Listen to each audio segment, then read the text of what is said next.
حضرت عائشہ کا انتقال کیسے ہوا ہے علامہ؟ یہ تاریخ میں کافی ساری نہیں روایت- ملتا کہ ان کے انتقال کس طرح ہوئی ہے. ہمارے جو ناسخ التواریخ میں جو شیعوں کی کتاب ہے اس میں یہی ہے کہ وہ آخر عمر میں اس کے اور معاویہ کی سخت دشمنی تھی، کیونکہ عائشہ خلافت کو چاہتی تھی اپنے چھوٹے بھائی عبد الرحمن ابن ابی بکر کے لیے. اس کا بھائی زندہ تھا، وہ چاہتی یہی تھی کہ خلافت دوبارہ معاویہ کے بعد دوبارہ ان کے خاندان میں آ جائے، اور معاویہ یہ چاہتا تھا کہ خلیفہ یزید بنے، اور وہ معاویہ بہت اس کام کے لیے بہت وہ محنت کر رہا تھا، صحابہ سے دوسروں سے وہ بیعت لے رہا تھا.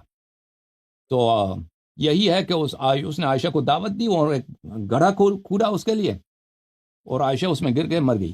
یہ ناسخ التواریخ میں ہے، لیکن مخالفین کے کتب میں کوئی اس کی نہیں ہے کہ عائشہ کیسے مری ہے. ہاں اس میں یہی ہے کہ معاویہ نے اس کو قتل کیا. اور جو وائفز آف پروفٹ ہیں، وائفز آف رسول خدا، ان کی زوجہ جو ہیں وہ آپ کے نزدیک اہل بیت میں شامل ہوتی ہیں یا نہیں؟ یعنی اگر پاک ہیں تو عام مسلمان بھی اہل بیت میں سے.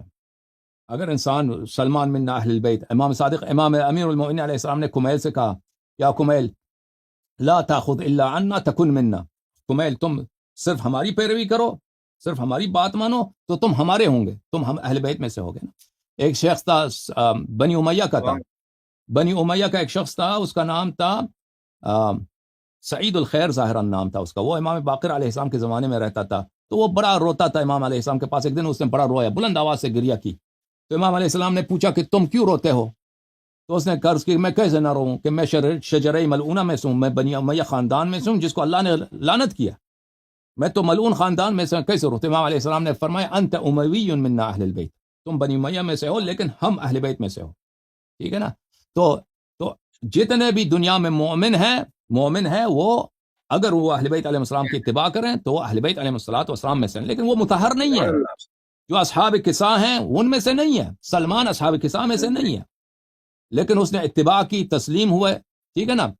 اگر کوئی شخص کالا ہے، گورا ہے، چائنیز ہے، اگر وہ ایمان لاتا ہے، وہ اتباع کرتا ہے، پیروی کرتا ہے، اہل بیت علیہ السلام سے محبت کرتا ہے، تقویٰ کا راستہ اختیار کرتا ہے، تو اہل بیت علیہ السلام میں سے ہے، جیسے سلمان اہل بیت میں سے تھا، جیسے کمیل اہل بیت میں سے تھا، جیسے وہ اموی شخص ملعون خاندان میں سے، شیطانی خاندان میں سے. لیکن امام علیہ السلام نے فرمایا کہ انت اموی منا اہل البیت، تو اموی ہے لیکن اہل بیت میں سے ہے.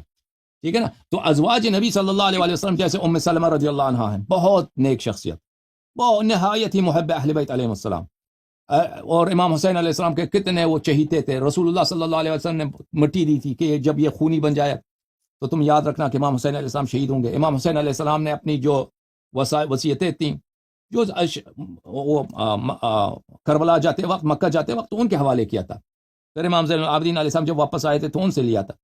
تو وہ ازواج جو صاحب تقویٰ ہیں، جنہوں نے رسول صلی اللہ علیہ وسلم کے بعد جو ہے بغاوت نہیں کی، دشمنی نہیں کی اہل بیت علیہ السلام سے، وہ اہل بیت میں سے ہیں.